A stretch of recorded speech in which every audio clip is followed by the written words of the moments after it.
peut-être avec des partenaires financiers, peut-être sûrement, mais nos partenaires financiers, de toute façon, nous les avons. À qui appartiennent nos officines très souvent à nos banquiers, hein, point. Hein, elle nous appartient qu'à la fin, quand elle finit de rembourser. Donc voilà, toutes les questions d'un pharmacien tutélaire qui est au même titre que tout le monde. Hein, on attend de voir, non pas de se poser la question de voir si ça va arriver ou pas, mais de dire et de prendre aujourd'hui la dimension réelle. Ça va arriver, oui. Alors maintenant, si ça arrive, comment on va s'arranger pour s'organiser, pour faire notre métier correctement. Voilà. Merci M. Cocheteau. Nous allons maintenant passer aux questions. Je vais vous demander, les gens qui souhaiteraient poser des questions, de lever la main. Ma collègue va se déplacer avec le micro. Par contre, on a un petit peu débordé sur le timing avec les interventions des intervenants. Donc, s'il est possible, si votre question s'adresse à quelqu'un en particulier, de lever cette personne, ça permettra d'aller plus vite dans le débat et d'accélérer, de permettre de poser plus de questions. Voilà, donc il faudrait qu'à 9h15, voilà, il faudrait qu'à 9h15, on vous invitera à prendre un peu près. Merci. Je vais vous demander de vous présenter également. Bonsoir, Patrick Vierge, pharmacien d'officine.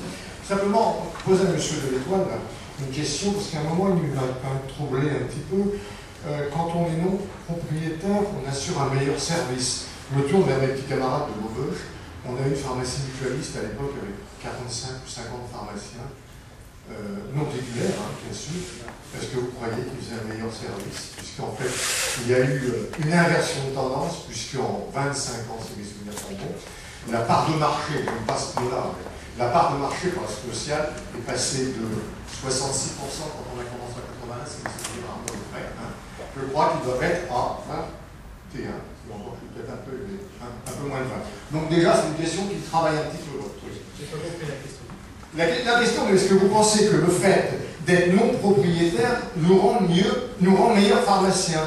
Parce que vous l'avez dit à un moment, les non propriétaires, on a un meilleur service. Non, j'ai pas. Non, je me suis. Peut-être que c'est ça, mais je ne suis pas sûr de comprendre la question. Ce que je je veux dire, c'est que, à mon sens, c'est pas parce qu'une pharmacie appartient à un pharmacien qu'elle fait un meilleur service que si elle n'appartenait pas à un pharmacien. C'est différent. Et j'avoue que, bon, c'est l'impression, j'étais ému du mal d'esprit, mais c'est très clair. Pour moi, c'est complètement indépendant. Et je pense que des assistants peuvent faire un aussi bon boulot, voire mieux, que certains titulaires. On fait un travail en équipe, monsieur. Un titulaire fait un travail avec les adjoints, un adjoint fait un travail avec le titulaire. J'ai répondu à votre question. Donc, mais vous avez bien fait de le dire parce que c'était pas du tout ce que j'ai. Merci. C'était un autre. Pareil. Question suivante.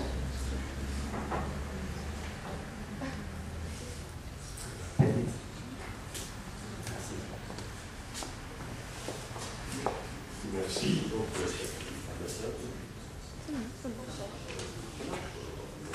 Monsieur Delétoile, vous avez parlé de succès. Vous avez parlé de survie du groupement, c'était embêtant, il fallait que le groupement survive. Bon. Ça marche ou ça marche pas? Je crois qu'il a coupé. Ah, voilà, ça. Non. Vous en avez un autre? Parce que... Ça va? Donc, vous avez parlé donc, de survie du groupement, et donc le groupement, pour survivre, etc. Donc, dans mon esprit, et je pense que mes confrères pensent comme moi, le groupement n'a pas besoin de survivre. Le groupement, c'est un moyen que les pharmaciens individuels, certains pharmaciens individuels, ont mis en place pour développer leurs compétences, leurs moyens, mettre les moyens en commun, etc. Et donc, si vous voulez, je ne vois pas que le groupement recherche des moyens de survie qui risquent de pénaliser le pharmacien. Si le groupement en venait à ne plus être utile, ben, le pharmacien de base, il fait du travail. Enfin, moi, je pense que je vous rejoins complètement, c'est parce qu'il y a plusieurs types de groupements. Le groupement auquel vous appartenez, il est décidé à vous rendre des services, et le jour où vous êtes chez vous, vous n'avez plus besoin de ce groupement. Mais vous avez des types de groupements nationaux qui ont vocation, dont l'objectif premier n'est pas forcément à terme, et quand même de prendre des participations dans le capital officiel. C'est ce type de groupement que je vois. Parce que dans les groupements, il y a vraiment des des groupements d'achat, des groupements de services, des groupements capitalistiques, et un peu de tout. Une fois de plus, je crois que je n'ai pas été précis sur mon propos. Je réponds à votre question. Mais c'est vrai qu'un groupement aujourd'hui traditionnel qui rend des services aux pharmaciens sur un certain nombre de points, si demain ces mêmes pharmacies travaillent entre elles au sein d'une seule société, n'aura plus vocation d'exister, puisque les services seront intégrés. Et est-ce qu'il y a un drame là-dessus? Je ne crois pas. Je pense que peut-être que la société aura été constituée par l'ancien groupement. Oui, ce sera peut-être absorbé, je ne sais pas. Pour moi, ce n'est pas un véritable souci. Ce que je voulais évoquer, c'est qu'il y a des acteurs, groupements, qui se positionnent en tant qu'acquéreurs de pharmacie à l'avenir. Voilà, et qui ont une stratégie dans ce sens. Et je voudrais insister, excusez-moi, parce qu'on a parlé du numerus clausus. Je n'ai pas pris position sur le numerus clausus. J'ai dit, je suis chagriné sur le fait qu'on ne prenne pas suffisamment de dispositions pour aider véritablement les jeunes à s'installer. Et si on leur bloque l'accès à la profession, le souci, il est là. Et donc, celui qui veut être indépendant, quel est son choix? Et moi, je ne crois pas, contrairement à ce qui a été dit après, qu'on prépare réellement, on aide vraiment, on travaille, qu'on réfléchisse vraiment, qu'on fasse des propositions concrètes et qui a la volonté d'aboutir à aider les jeunes à s'installer. Et c'est dans ce sens-là où j'étais provocateur.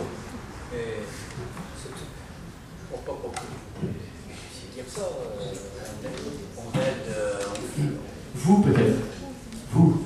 Mais c'est pas ce qu'on ressent sur le terrain. Attendez, il y a une évolution. On ne va pas faire ça du jour au lendemain. Il y a du travail. Comme tout à l'heure, on nous a dit qu'il n'y avait pas d'ouverture. Pour refuser l'ouverture, c'est absolument faux. On veut l'ouverture pour des pharmaciens, pas pour des personnes extérieures qui viendront nous dicter ce qu'on doit faire, ce qu'on doit vendre. Alors, évidemment qu'on peut faire du chiffre dans une officine en vendant tout et n'importe quoi, c'est sûr, de la gogothérapie. Alors si c'est faire de la diététique, vendre tout et n'importe quoi, oui, peut-être, mais c'est pas notre donc, si vous voulez que les pharmacies restent aux pharmacies, il faut accepter que la valeur des fonds soit revue à la baisse. C'est automatique. Évaluer différemment. Comment? Évaluer différemment. Bien sûr, c'est la rentabilité. Et vous devez, et M. Bouche l'a bien dit, vous avez les cartes en main en tant que pharmacien. Je ne comprends pas comment vous n'arrivez pas à vous fédérer pour dire aujourd'hui c'est nous qui sommes propriétaires, c'est nous qui avons le savoir-faire et on peut s'organiser dès aujourd'hui. Et constituons, alors soyons raisonnables sur la valeur, mais est-ce que tout le monde est prêt, c'est ce que j'ai voulu dire à l'introduction, à accepter d'éviter de faire de la spéculation comme on le fait aujourd'hui? Parce que combien de vos confrères, soyons, jouons en carte sur table, jouent sur la spéculation? Vous ne le faites pas, on sait que vous êtes sincère. Il y en a qui parient sur la sortie, sur l'ouverture du capital. Il faut qu'il y ait une spéculation sur les prix. Donc aujourd'hui, vous voulez que les jeunes s'installent, prennent le relais, et ça c'est tout à fait louable, mais prenez les moyens d'agir. Et c'est aujourd'hui qu'il faut le faire, n'attendez pas. Aujourd'hui, les positions sont trop timorées. S'il n'y a pas d'autres questions, j'aurais voulu revenir sur un tout petit point qui j'ai regretté de ne pas avoir précisé et aucun des autres intervenants ne l'a fait. Quand on parle d'ouverture de capital, il y a deux solutions. Ça ne veut pas dire capitaux extérieurs. On peut très bien parler d'ouverture de capital en parlant d'ouverture croisée entre pharmaciens. Et je pense que tout à l'heure, j'ai bien entendu, je suis bien d'accord avec vous, l'arrêté, la proposition de décret concernant l'application de l'URSSAF qui a été déposée au ministère en mars 2017, si je me souviens bien, et conjointement rédigé avec l'ordre, les syndicats et le collectif des groupements, était une proposition de prise de capitaux, d'ouverture de capitaux croisés. Elle est arrivée 2 ans trop tard. Et c'est là où c'est vrai qu'on a souvent